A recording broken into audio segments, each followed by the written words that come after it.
મને બધા કેમ છો બધા મજામાં? ટાણે હું નાહી ધોઈને મસ્ત ફ્રેશ થઈ ગઈ છું. હું ટાણે દૂધ ગરમ કરવા છોડે મમ્મી અંદર છે, ભાઈ સૂતો છે એટલે મમ્મી ચાલો આપણે છે મસ્ત મજાના નાઈ તૈયાર થઈ ગયા છીએ. મસ્ત મજાના નાઈ તૈયાર કમ્પ્લીટ થઈ ગયા છીએ અને આજે છે અખાત્રીસ એટલે આપણે છે ને લાપસીને એવું કરવાનું છે. આપણે લાપસી બનાવવાની તૈયારી કરવાની છે. લાપસી બનાવી નવા ઘઉં હોય તો લાડવો બને, આપણે લાપસી બનાવવાની છે. ચાલો આપણે લાપસી બનાવશું. ચાલો રૂમ રેડી કરી લીધો છે, બધું હરખું હવે છે ને આપણે છે ને પોતા કરવાની તૈયારી કરવાની છે. તો ચાલો આપણે પોતા કરી લઈએ. તે પહેલાં વાસણ પડ્યા છે, વાસણ ઉટકવાના છે અને હવે જો મશીન કમ્પ્લીટ ચાલુ થઈ ગયું છે જોઈ, એટલે આપણે કપડાં આમાં ધોવાય છે ત્યારમાં વાસણ અને આપણે પોતાને એવું બધું ધોઈ આવીએ એટલે આપણે બધું કામ કમ્પ્લીટ થઈ જાય. ત્યાં કપડાં પણ ધોવાય છે એટલે સુકવવાના જ રહે. ચાલો આપણે નેક્સ્ટ મળશું, બાય બાય. કપડાં પણ ધોવાઈ ગયા છે, અત્યારે મશીન બંધ કરી દીધું છે, અહીંથી પણ ચાપ બંધ કરી દીધી હવે છે ને સુકવવાના જ છે ખાલી. જો મસ્ત મજાના ધોઈને કમ્પ્લીટ થઈ ગયા છે, પછી નિરાયતે સુકવવાના છે. પહેલાં આપણે છે ને રસોઈની તૈયારી કરી લઈએ. આપણે આજે કરવાના છે લાપસી અને હું નીચે બેન આપણે પોતાની ડોલ પણ કમ્પ્લીટ કરી લીધી છે ને આપણે પોતા કરવાની તૈયારી કરવાની છે. વાસણ પણ ઉટકાઈ ગયા છે, ચાલો તમને બતાવી દઉં. ચાલો વાસણ ઉટકાઈ ગયા છે, કપડાં પણ સુકાય છે ને એક ઘણું હજી કાલનું સુકાય છે ને તપવા દેવાનું, સાંજે મોડા સૂકવા હતા એટલે. અને આપણે મશીન પણ કમ્પ્લીટ ચાલુ થઈ ગયું છે, જોઈ શકો છો તમે. ચાલો તો આપણે હવે પોતા કરી લઈએ રૂમમાં અને રસોડામાં ઓલા રમવા ગયા છે આપણે બધું કામ પતાવી લેવાનું છે. હમણાં થોડોક ટાઈમ મારે વિડીયો ઓછા આવતા હતા એટલે તમને લોકોને મજા નહીં આવતી, પણ હવે આપણા રેગ્યુલર વિડીયો મસ્ત મસ્ત આવશે, તમે બધા જોજો. ચાલો તો આપણે છે ને બસ પોતાની તૈયારી કરી લઈએ. પછી બધું ઓલો પડ્યો છે સામાન એ આવ્યો છે ને બધું ખોલીને વ્યવસ્થિત કરવાનો છે. તો પહેલાં પોતા મારીને પછી આપણે બધું કમ્પ્લીટ કરવાનું છે ને નાહી ધોઈ મસ્ત મજાના ફ્રેશ થઈને પછી જ બધું કરવાનું છે. તો બાય બાય, ચાલો પછી મળશું નેક્સ્ટ.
જો ભાત પણ મૂકી દીધા છે મગ ભાત કરી નાખીએ અને મગ પણ વઘારાઈ ગયા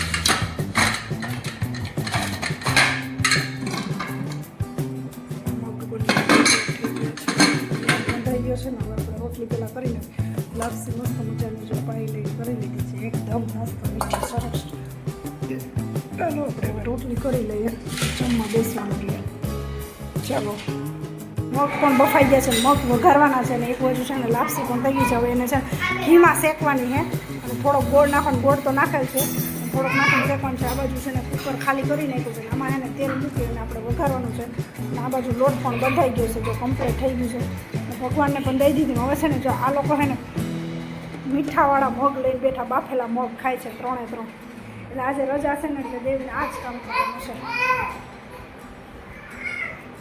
હું ખાસ મગ તો ચાલો આપણે હવે મગનું હે ક્યાં ભણવા નથી જવાનું રજા છે મમ્મી ના પડે રજા છે જ કેવાની રજા છે રવિવાર છે ચાલો તો આ બધા છે ને અત્યારે જો આ થોડું અત્યારે નાસ્તા જેવું કરી લે છે એટલે આપણે હમણાં મગનું શાક વઘારી રોટલી કરી પછી લોકોને જમવા બેસાડી દઈએ ચાલો તો આપણે મગ વઘાર લઈ તો પછી મળશું મજાની લાપસી અખાત્રીની થઈ ગઈ છે ને આપણે ગણપતિ બાપાને પણ ભરી દીધી છે લાપસી અને દીવો કરી અને પગે લાગી લીધું છે ચાલો બંધ કરી દો અનુરૂપભાઈ હાલો હવે લાવો બંધ કરી દો ઉપર જે કલાલ તું આઈ પછી પેલા જે કલાલ જે કલાલ ભગવાન પાસેથી લઈને પ્રસાદી ખાવી છે